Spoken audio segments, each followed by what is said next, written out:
이강인이 사우디아라비아의 진영을 휘저으며 동료가 움직일 수 있는 공간을 만든 덕분에 결국 한국은 후반전 종료 휘슬이 울리기 직전 조규성의 극적인 헤더로 연장에 돌입했고 승부차기 끝에 8강에 진출했습니다. 다만 이강인은 연장 후반 상대의 유니폼을 잡아 끌어 옐로카드를 받았고 클린스만호 주축 선수 중 10명이 경고 부담을 안게 됐습니다. 이들 중 8강전에서도 경고를 추가로 받는 선수는 4강전에 출전하지 못하게 됩니다. 이강인은 경기 뒤 취재진과 만나 어떤 선수도 카드 부담을 생각하면서 경기를 뛰지는 않는다며 8강에서도 승리를 위해 최선을 다하겠다고 마음을 다잡았습니다. 아시안컵에서 쉬운 경기가 있을 거라고 생각한 적이 없고 예상했던 경기였다는 이강인은 연장 내내 사우디아라비아의 골문을 두드렸으나 끝내 득점하지 못한 것에 대해 골을 넣고 싶었는데 안 들어가서 아쉽다고 말했습니다. 이어 마지막까지 경기를 뛴 선수나 뛰지 않은 선수나 코칭 스태프까지 모두 한 마음이 됐기 때문에 승리한 것 같다며 기쁨을 드러냈습니다. 여기에 한국 축구 대표팀의 핵심 이강인이 AFP통신 선정 아시아축구연맹 아시안컵 조별리그를 빛낸 5인의 이름을 올리며 화제입니다. AFP는 아피프에서 이강인까지 아시안컵 조별리그를 빛낸 5명의 선수라는 제목의 기사를 통해 이번 대회에서 눈부신 활약을 펼친 선수를 조명했습니다. 이강인과 함께 카타르의 아크람 아피프, 이라크의 아이만 후세인, 팔레스타인의 무사브 알바타트, 이란의 메흐디 가에디가 선정됐습니다. AFP는 위르겐 클린스만 감독은 이강인을 핵심으로 내세웠다면서 파리 생제르맹 소속의 이 공격형 미드필더는 이번 대회에서 감독의 믿음에 보답했다고 평가했습니다. 이어 바레인과 1차전에서 멀티골을 터뜨리며 주장 손흥민보다 뛰어난 활약을 펼쳤다고 덧붙였습니다. 이강인은 말레이시아와 3차전에서도 한 골 1도움으로 활약했는데요. 이번 대회 3골째로 우에다 아얏의 아피프와 공동 2위를 달리고 있습니다. 5골을 터뜨린 후세인이 1위에 랭크돼 있습니다. 이강인은 AFC가 선정한 조별리그 1, 3차전 베스트 11 미드필더 부문에도 이름을 올렸었는데요. 이번 대회 클린스만호의 핵심 역할을 톡톡히 하고 있습니다. AFP는 카타르에서 확실한 믿음을 주지 못한 한국은 이제 로베르토 만치니 감독이 이끄는 사우디아라비아와 16강에서 맞붙는다면서 이강인이 창의적인 플레이, 중거리 슛으로 사우디를 위협하면 1960년 이후 처음으로 우승 트로피를 들어 올릴 수도 있을 것이라고 전했습니다. 여기에 아시아축구연맹 AFC는 28일 공식 채널을 통해 이강인이 아시안컵 출전 24개국 선수 중에서 지금까지 가장 많은 기회를 창출했다라고 발표하며 화제가 되고 있습니다. 공식 발표에 따르면 이강인은 조별리그 3경기에서 9회의 기회 창출을 기록했습니다. 이강인보다 많은 기회 창출을 기록한 아시안컵 출전 선수는 없었습니다. 이강인은 대한민국 대표팀의 이번 대회 에이스로 꼽히고 있는데요. 지난 바레인과의 1차전에서부터 멀티골을 장력하면서 맹활약을 예고한 바 있습니다. 최종전에서도 존재감은 빛났습니다. 이강인은 지난 말레이시아전에서 코너킥으로 정우영의 헤딩 선제골을 도왔을 뿐만 아니라 1대2로 뒤지던 후반 38분에는 환상적인 프리킥으로 동점골을 터뜨리기도 했습니다. 공식적으로 활약을 인정받기도 했습니다.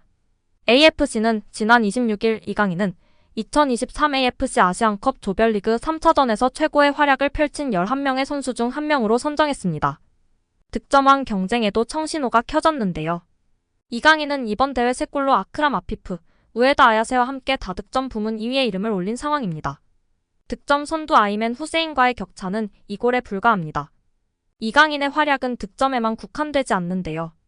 이강인은 조별리그에서 드리블 돌파 시도 25회 중 12회를 성공하며 18회를 성공한 살라 알 야에에 이어 2위에 뽑혔습니다. 한편 8개의 기회 창출을 기록한 이재성은 팔레스타인의 무사브 알 바타투와 함께 기회 창출 부문 공동 2위의 이름을 올렸습니다. 여기에 프랑스 매체 파리지앵은 지난 25일 유럽 챔피언스리그 16강전을 앞두고 하키미와 이강인의 복귀 시점을 루이스 엘리케 PSG 감독이 결정한다고 보도했습니다. 이강인은 현재 아시안컵에서 팀 에이스로 활약 중이고 하키미 역시 모로코 대표로 아프리카 네이션스컵에 나서고 있습니다. 네이션스컵은 내달 11일, 아시안컵은 10일에 결승전이 끝나는 일정. PSG는 내달 15일 한국 시간 오전 5시 레알 소시에다드와 안방에서 유럽 챔피언스리그 16강 1차전을 치릅니다. 확실한 게임 체인저이자 플레이메이커, 해결사인 이강인의 복귀 시점은 클린스만호에도 그를 사랑하는 팬들에게도 민감한 이슈가 아닐 수 없는데요. 또한 하키미는 PSG 핵심 측면 수비수입니다. 하키미의 존재 유무에 따라 PSG 측면 공격력이 달라질 정도인데요. 이번 시즌 합류한 이강인도 엔리케 감독 밑에서 꾸준히 출전 기회를 가져가고 있습니다. PSG 중원 자원 중 가장 창의적이라는 평가를 받고 있어 챔피언스리그 무대에서도 유용한 자원이 될 것으로 전망됩니다. PSG 입장에서는 홈에서 열리는 챔피언스리그 16강 1차전서 두 선수가 모두 뛰는 게 최선입니다. 다만 하키미의 모로코와 이강인의 한국 축구대표팀은 각 대륙컵 대회 우승 후보 중 하나로 꼽힙니다. 결승까지 치르고 올 가능성이 높은데요. 두 선수를 16강 1차전에 기용하기 위해서는 최대한 빠르게 데려와야 합니다. 일단 네이션스컵과 아시안컵 모두 소속팀 개입이 허용되지 않는 의무 차출 대회다. 중도 탈락하지 않는 한 대회가 한창 진행 중인 상황에서 불러들일 수는 없습니다. 때문에 기본적으로 두 선수의 복귀 날짜는 빨라도 결승전 이후 날짜가 될 것으로 보이는데요. 모로코, 한국 모두 결승 진출 가능성이 높은 팀인 만큼 엘리케 감독도 최대한 배려할 것으로 예상되고 있습니다. 만약 결승전 이후로 복귀 날짜를 정했는데 모로코나 한국이 조기 탈락한다면 두 선수 입장에서는 짧지만 달콤한 휴식 기간이 부여될 수 있습니다. 르파리지앵은 엘리케 감독이 선수와 직접 대화를 통해 복귀 날짜를 정할 것이라고 했습니다. 복귀 날짜 전까지 합류를 종용하지 않을 가능성이 큽니다. 현재 모로코는 네이션스컵 16강에 진출했는데요. 콩고민주공화국, 잠비아, 탄자니아와 같은 조에 묶여 조 1위로 통과했습니다. 16강 상대는 남아프리카 공화국입니다. 8강 진출이 유력합니다. 반면 위르겐 클린스만 감독이 이끄는 축구대표팀은 16강에 올라가긴 했으나 조별리그 내내 이어진 부진한 경기력으로 8강 진출을 장담할 수 없습니다. 상대는 이탈리아 출신 명장 로베르토 만치니 감독의 사우디아라비아입니다. 사우디는 조별리그 3경기서 4골로 빈곤한 득점력을 보여주고 있지만 단 1실점만 내주는 짠물 수비를 펼쳤습니다. 조별리그를 치를수록 경기력도 회복하는 모습이 있어 클린스만호에게 쉽지 않은 상대가 될 전망입니다. 이강인은 조별리그 3경기에서 3골을 넣어 대회 득점 순위 2위에 올랐는데요.